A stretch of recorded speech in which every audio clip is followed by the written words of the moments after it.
last a lifetime. So then, I will then come in with my measurements and my pricing, or my measurements on my pictures, and then I'll come in and I'll sit down and I'll say, now Mrs. Johnson, before we discuss the pictures and the prices and the measurements, let me share with you our siding displays and our samples and show you how things are different than others. I'll walk them through the PowerPoint so they understand a little bit more about the siding panel itself, and then I'll dive into the process. Now, just as I did with the customer that I had the other day that I sold, I will tell them this, Mrs. Johnson, now every home has vinyl siding on it, most of the neighborhoods, right? So Mrs. Homeowner, now your neighbor's home has either one of the two. Now back when they first came out with vinyl siding, it was designed to be a maintenance-free product and last forever. Well, we found out that the first generation didn't last forever, but for the most part it was maintenance-free. You stick a garden hose on it, you're good. You're not going to paint this stuff because it just won't last, it won't stick. Now, it was made to look like wood. 3/4 inch butt, like wood, right? So has a 1x4 face on it. The problem is when you turn it sideways, Mr. and Mrs. Homeowner, does that look like wood to you? No, it doesn't. The wood I know doesn't coat unless it's bowed or curled, right? And then that becomes a problem. Now vinyl siding as a whole, people try to make it look like wood and they want their house to look nice, okay? Now your neighbor has this. Now, admittedly, he looks like he did an okay job. She goes, oh yeah, he did it himself. He says siding's easy. Told me I had the best siding out on the market, aluminum. Well, Mrs. Johnson, there's no such thing as a good aluminum siding when you put it on your house and it conducts cold. She's like, yeah, that's what I figured. And she's giving me more and more of these hot spots and problems that she has with her siding, okay? I've already painted it once or twice before and that cost me $5,000 or $7,000. I don't even remember what it was. It was a few years back and now it looks like it needs it again. And Mrs. Johnson, when we do the siding, I can assure you we won't have to do anything else to it again, and it's going to be a lifetime warranty, a true lifetime warranty, even on the workmanship. So getting back to the siding itself, does that look like wood to you? No, right? So now, here's the siding. We offer this siding because most companies offer that siding, but this is our staple. This is our main product. Now again, when you compare the two to each other, just on the surface, on the face of it, which siding would you rather have on your home? And I get them to tell me which one they'd rather have on my home. Now I could tell you as a whole, Mr. and Mrs. Homeowner, that this siding on your home may cost you an extra $3,000 than this siding on your home. Again, on price conditioning, right? Now, if $3,000 is going to make or break the difference, your budget's going to determine which one you put. But on the surface, would you rather spend $3,000 more on this or $3,000 less on this? She quickly, my customer last week, quickly pointed to this. A lot of people will say, well, it depends on the budget, it depends on the number. And I'll throw price conditioning out there. Mr. Homeowner, Mrs. Homeowner, if I could make this 100% comfortable for your budget, would you consider moving forward with this? And I get a buy-in, I get a yes, right? Okay? The question again is a qualifying question. If I could make this 100% comfortable for your budget, and I'm not sure that I could, but if I can make it 100% affordable for you, comfortable for you, would you move forward with this, or would you rather move forward with this? Inevitably they go with this, right? So what I do is I put this away. I don't demo this. There's nothing really good to demo about it, but I could demo it if I need to demo that. Now, Mr. and Mrs. Homeowner, let me walk you through the process on which we're going to do when it comes to your home. You have old aluminum siding. What we're going to do is we're going to strip off all that aluminum siding. Now I can tell you most customers think that they're going to take that aluminum to this recycling bin and they're going to get a landfill of cash. That's not the case. What we have there on the back side of it is caulked or glued some form of insulation to make the panels not bow.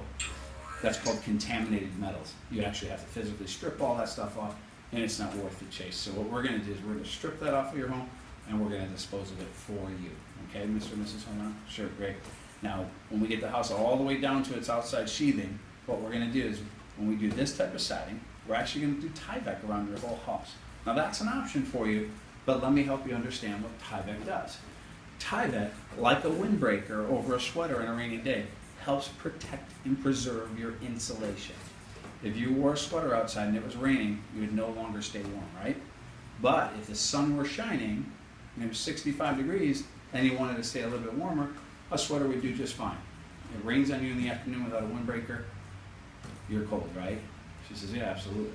So now we're going to put that windbreaker, that Tyvek, underneath your house. Now if I were able to put that in a microwave and put water on the cup and put Tyvek on top of it, you'd see the steam rise out because it is breathable. It allows the steam and the heat to release. Doesn't stop anything. It stops everything from coming in. It doesn't allow any air to come through. Doesn't allow any moisture to come through. Incidentally, have you ever seen the folks on a hazardous material spill wearing those white suits? Oh yeah, absolutely. Have you ever mailed anything in Federal Express or gotten anything that has those stubborn envelopes that are hard to open? Yeah, absolutely.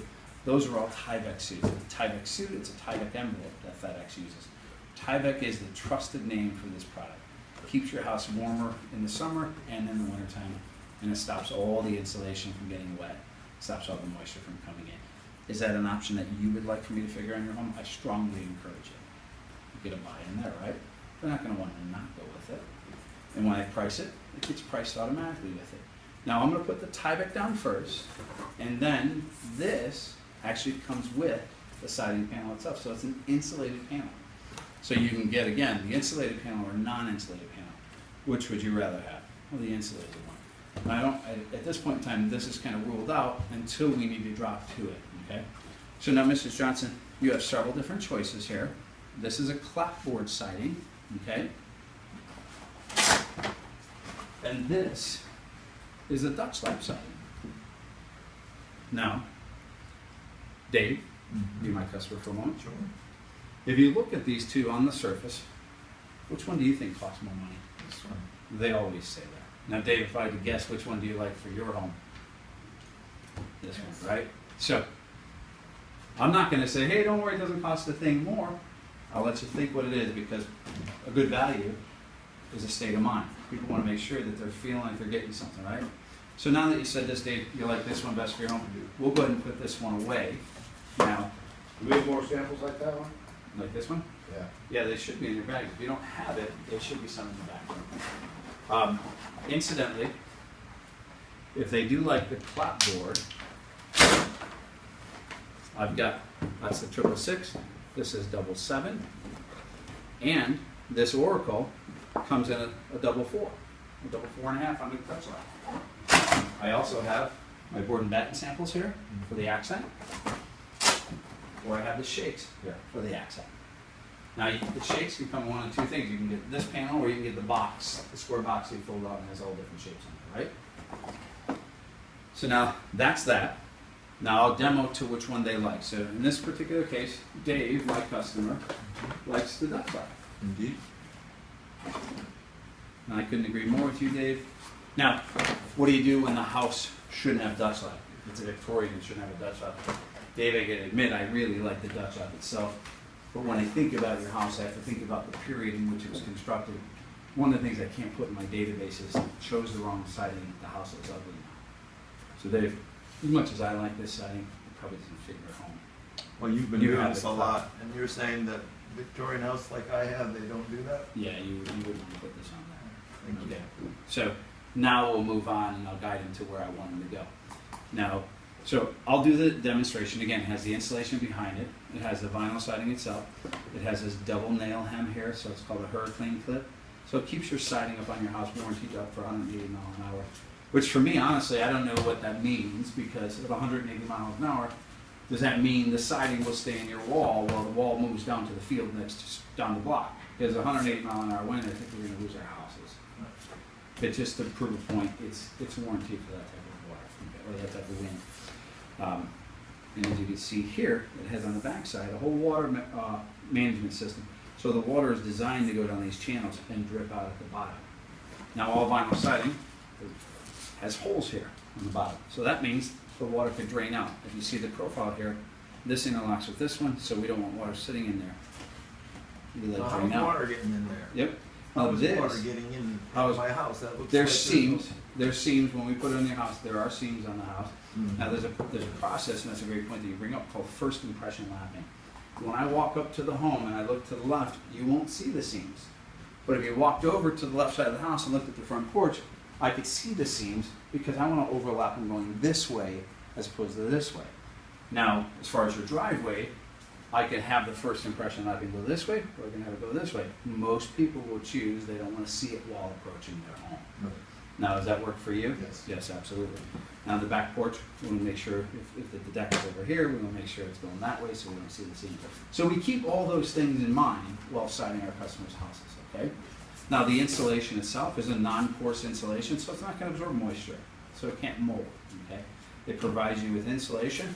Not only that, gives you structural integrity, because you can't push down on this vinyl siding Yeah. like you could on this stuff. Oh, So as you can see, there's a difference when it goes onto your home, right? yeah. Right. Any questions about this? Well, you mentioned Tyvek. Do you guys require Tyvek to be used? Some municipalities absolutely require, in fact, they require it by the name, Tyvek itself. They won't allow you to use an offshoot brand. We've chosen Tyvek because it has the most brand name recognition Mhm. and the product's outstanding. No, what I'm saying, would you put your company's name on a job without using Tyvek? We have. We Okay, have. so it is truly an option. It's an option, but it's an option that in this particular case, I strongly encourage. And let me tell you, for your particular project, I'll even show you how much that option costs, so you have a simple way to choose whether you do or don't want it. And any options that we discuss while pricing the project out, we can decide whether you do or you don't want it, okay? Fair enough? Okay, great. Any other questions about the siding? Color. Okay, let's talk briefly about the color. Dave, these are all the colors that the siding comes in. Now, the darker colors is a premium, so it's gonna cost a little bit more money. There's more of an expensive chemical that's in there to keep the color dark and rich. It's called Kynar. In fact, it's the same, you ever go to a junkyard to buy a part a long time ago? Yeah. You see those 1960-year-old cars, 70-year-old cars? They all have bright red taillights. It's because it has that Kynar in there to preserve the bright color. That's put in here as well. Uh-huh. Remember the company BASF, we don't make it, we just make it better, Yeah. stronger? That company helped will also engineer the coloring in the siding. Okay, so again, complete fade resistance warranty. Yeah. And we'll get into a little bit about that in a moment here. Now, Dave, do you like the darker or do you like the lighter? Do you like the darker? Well, it depends. I mean, is this considered darker, that one right there? Actually, no, it's not. Where's the Great Divide start, where they start crossing there? That's the Okay. short section. No, I like that one right there. You like the nutmeg? Yep. Okay. Now, what I want to do is also, I want to guide my customer on what colors should be nice. I get a lot of customers that say they like the olive or the green. And I'll say, you know what? I really like the olive or the green, and I really like the nutmeg 2 years ago. And I can tell you, sales and installation for these green sidings were through the roof 2 years ago, literally. Couldn't keep up with them. Now it's completely died off. My only concern with this color is that it could be a fad like whitewashed oak. It only lasted for a Well, period. what do you think's, what's? You know, I always Long-lasting. encourage my customers, I like the earth tone colors. Do you like earth tone colors? I do. indeed. Okay. So, now if they're in between colors, let's just do this. Let's pick, Dave, if you could, if you can go through these colors, why don't you pick 3 or 4 that you might like? Well, when I say earth tone, I think of clay as an earth tone, so I'm still kind of leaning toward that. I really am. I like The that. nutmeg one? Okay. Because it looks like clay, and So we got one there, yeah, I do like that color. all right. Mm-hmm. So How about the grays? Do you like a gray? I think, well, in terms of complimenting, yeah, these two. Okay, so the saddle. Yep. All right. Now, if I think the customer will look okay, the house will look okay in that color, Mm-hmm. hey, he's already chosen this color. I don't want to complicate it. But if I think the color he's choosing is absolutely the wrong for that house, I want to get referrals, right? So now I have to figure out how to get him away from this ugly color, right? Or ugly color for his home anyways, right? Well, in this particular case, Dave happens to like these 2 colors. I like these 2 colors too, Dave. Mm-hmm. Now on your gable peaks, now we'll use this customer here. Exactly what we did. Now Dave, as you can see on the front of your home and the sides of your home, we had the vertical white siding here, okay? But on the back side, this was all horizontal all the way. Now the vertical side is a premium upgrade, right? Uh-huh. Now it was done on the peak here. It was done on the peak here. It was done on the peak here. Do you spend a lot of time in the backyard, Dave? Yeah. Okay. So my customer didn't spend a lot of time in the backyard. They said, no, we don't need that. I said,